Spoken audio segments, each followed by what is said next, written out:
Let's go ahead and talk about this whole thing, man. Same day weigh-ins and why I'm arguing for them. Day before does not work. That's number one. We need fewer weight classes in order to make this work. And of course, it's a lot of the obstacles to get back to same day weigh-ins has a lot to do with the culture and understanding that boxing fans have of the lower weight classes. They just believe this is the way things are. It's always been this way, they almost believe in some cases. And that is absolutely wrong. And even if they ultimately disagree, they need to know that those are in fact not the facts. All right?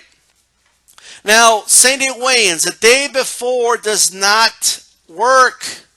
Why? They have 24 hours to rehydrate, in some cases over 30 hours. Weights vary the day of the fight, meaning between all fighters, regardless of division in some cases.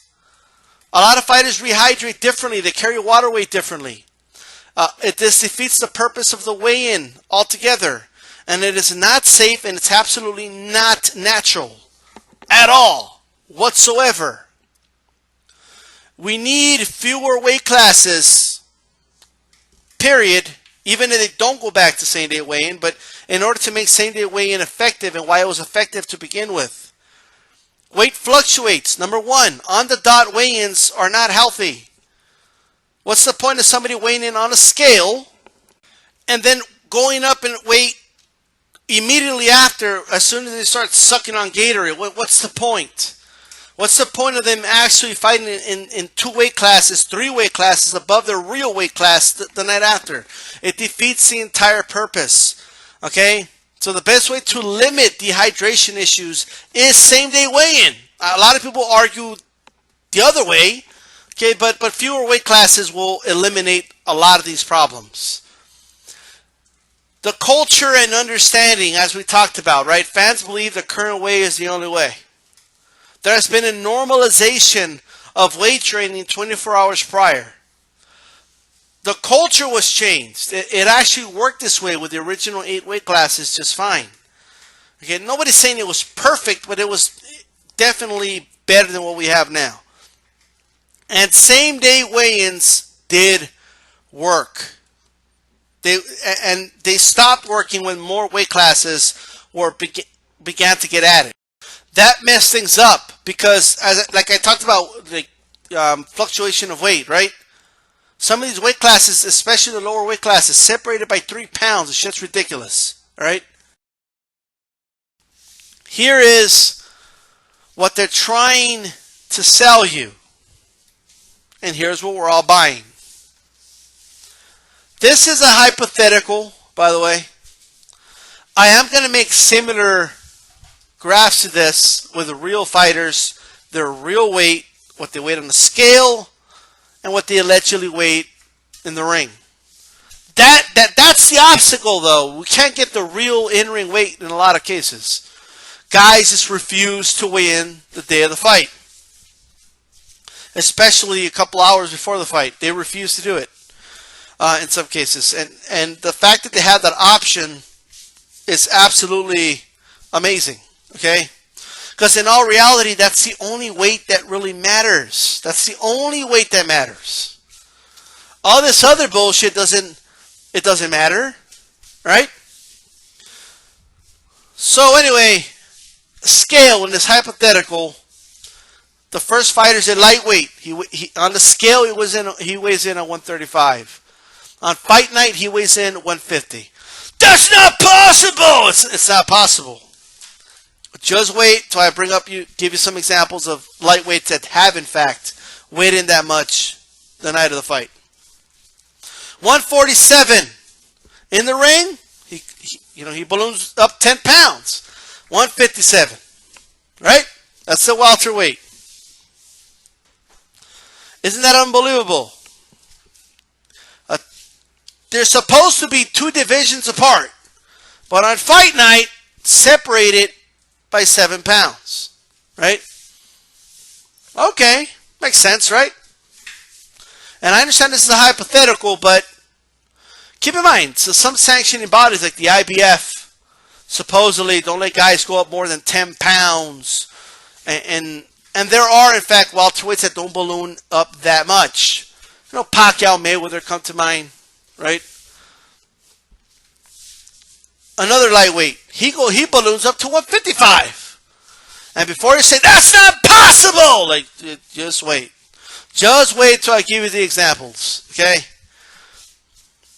154 pounder that goes up to 159. And a 130 pounder, a super featherweight, that goes up to 151 the night of the fight. That's not, like, just a lot of you need to chill when that's not possible. All right, especially when it is in fact possible. All right. Now, keep in mind, even FYI for those that kind of know about the IBF's rule. Okay, the IBF rule, from my understanding, I may be wrong on this, so if I am, please correct me. I believe they weigh them in the morning, where there's still about 12 hours or so before the fight. Okay, so I just want to make sure that's clear, so that they can definitely still do another weigh-in and still hydrate a little bit after the 10 pounds. Right, so I'm just throwing that out there. So that's that. So what's the solution that I am proposing here then? So this is what I'm presenting. Under the original 8, right? All these guys will be fighting under the same division, because that's what matters. Now there's some nuance here. I'm going to go over that. But this is where a lot of people gasp, and then they say, no, a lot of these middleweights are big. That's not fair. Like, I don't know if you guys understand this or not, but all these guys that weigh in on the scale at 160, 24 to 30 hours before the fight, and then rehydrate, they're not going to be able to fight in this division, in the same day division. Okay? In the same day weigh-in, that is. That's not going to happen. Use your heads. They would fight at 175. Okay? Probably, in some cases, cruiserweight. Right? So it's this idea. But that's not fair! Like this whole like oh, it wouldn't be fair to so-and-so, and well, what about so-and-so? So-and-so wouldn't do it. Like, I don't give a fuck if he would do it or not. It's not my problem. So let me give you this example. People are like, oh no, but the guy that comes in 150 in the ring, he's in a big disadvantage against the guy that comes in at 159. Right. Do you guys want, like, the guys in every weight class to be the exact same size? Like, that's not realistic. You got ASIC 101 over there. Like, oh, we're not born into weight classes. Like, well, duh. That's kind of my argument. Right? So, look. If you look at this, right? I said there's nuance here. Okay? So, remember I also said that it doesn't mean that no one's going to try and gain some advantages or what have you. Right? No system's perfect. So, yes. In this hypothetical example, the two guys, the one at 150, the other guy at 151, right? If welterweight was there at 147, if they're able to get away with it and it doesn't affect them physically, will they weigh in a couple hours before the fight, right?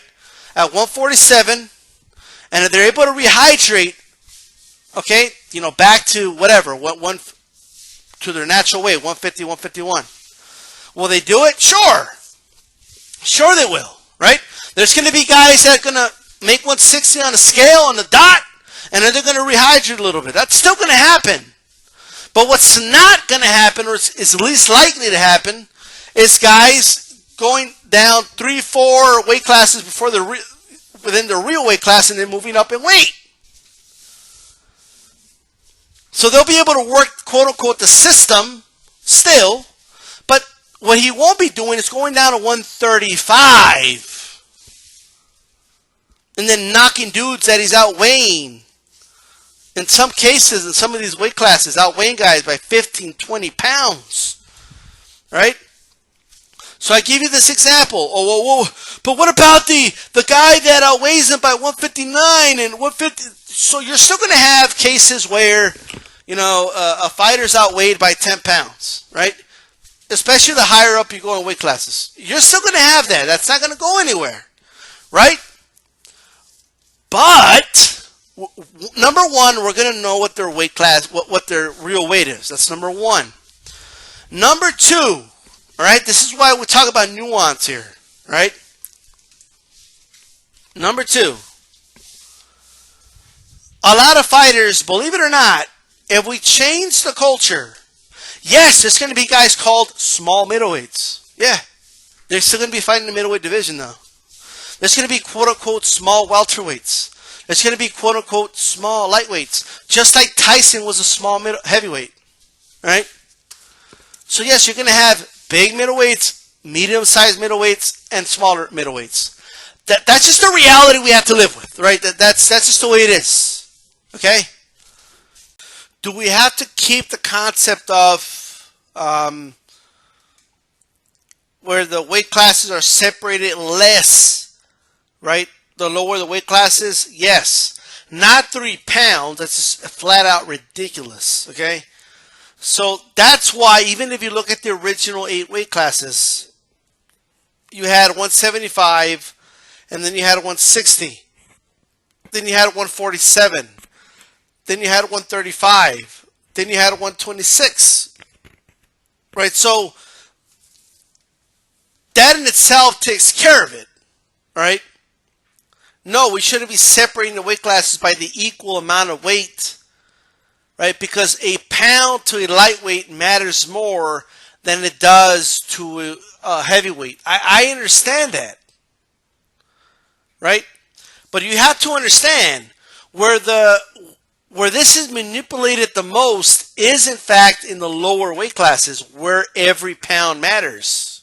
And the reason I bring that up is because people will argue that, it's okay to have these weight classes separated by so little, right? It's okay. Are you kidding me? So essentially what you're arguing is this, right? The 106 pounder, 3 pounds is so much to 106 pounder. If I double the weight of 106 pounds, okay, it's literally 212 pounds. So you're telling me that heavyweight should only be separated by 6 pounds? Could you imagine if at 212 pounds we're separating weight classes by 6 pounds? I'm doubling it. Alright? So this is ridiculous. 3 pounds is ridiculous. Okay? Anyway, I'm out. Peace. Wait. I want to close with this really quick. This is some deep shit. You're going to be like, oh, that's deep. Check it out. Advantages should be natural, not manipulated.